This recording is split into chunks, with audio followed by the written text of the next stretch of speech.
It's Wednesday, May 17th, 2006, and you're watching The Ointment. I'm Steve Tatum, and I want to be your internet idol. Our top story is the weather. New England continues to be battered by storms. Particularly hard hit is Massachusetts, where it's still raining, which is tragic for the Kennedys because on those yachts, all their cocktails are getting watered down. Well, those of you that are good at recognizing patterns may have gathered that Wednesdays here on the show, we have a guest in the studio. We chat up the guest, find out what's on his or her mind. Today we're lucky. We have a very funny comedian. So let's get right to it and find out what's on Maria's mind. Hey, Maria, what's going on? I'm going to see, I'm seeing a life coach because I'm really getting into competitive living. No, I'm going to win this one. And I thought a life coach was going to be more like, come on, get out there, kid. You can take that guy. You got the sack. But it's not. It's about setting manageable goals. Here are my 3 goals for 2006. Number 1, master and defeat death. Number 2, change the world through my hilarious comedy. Number 3, drink more water. Am I right, ladies? What are you saying, Maria? You can't wrestle the dark forces of evil and travel the river Styx and thrust the sword of everlasting life into the heart of the necromancer. Well, maybe I can't do it today, but I can take baby steps, and just for today, I can stretch and keep it loose. I'm gonna master and defeat. Hey, Maria, comedy's never changed anything. The Berlin Cabaret, that was hilarious and insightful, but it didn't stop World War II or the rise of Hitler and the Nazi Party.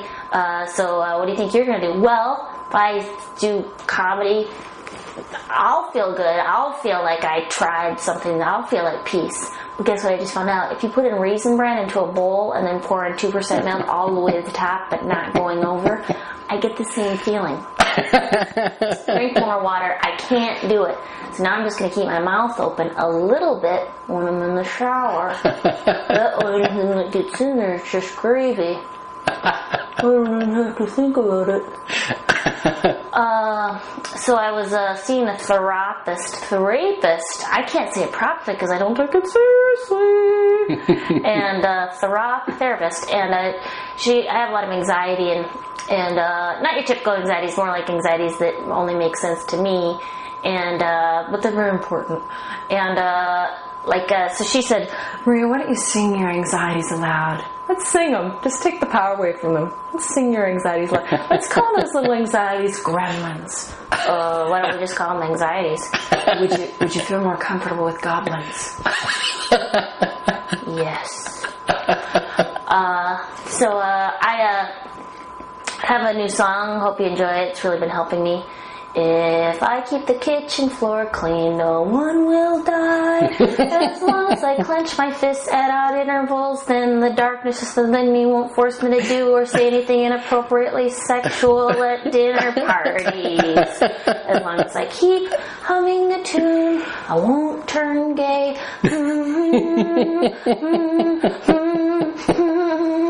It can't get you if you're singing a song. Yeah. So I have one more. There's one more, Steve. Can I get that song on iTunes? Can I download that? Yes, you can. Do you want it? Yeah. You can have it off iTunes. Then the last bit is, when you go home to your hometown, you feel like, I've done really well in life, and and you think maybe things have changed. Then you see your arch enemy, Christy Coombs, from high school at Target, and you realize nothing's changed, and you're still the big hose beast you always were. So I saw you on TV or whatever. It's like, just like in high school, you're like, you're not funny, you're just weird. Well, comedy's subjective. It's an art form. So are you gay? Because I heard a lot of women comedians are gay. No, I'm not gay. It would be okay if I was, but I'm not. Okay if I was. That's good. Because remember we went to Christian Bible camp, and we all went skinny dipping, and you would take your shirt off, and I'm like, oh my god, you got nothing to show anyways. And then you take off your shirt, and we all give you titty twisters. I was like, oh my god, if you're a lesbo, you'd have been all turned on by that, and then I just got all grossed out.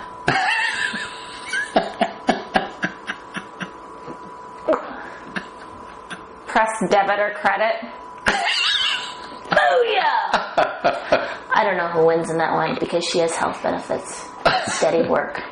Maria Bamford, that was hilarious. Thanks a lot, Maria. Thank you for having me, Stephen.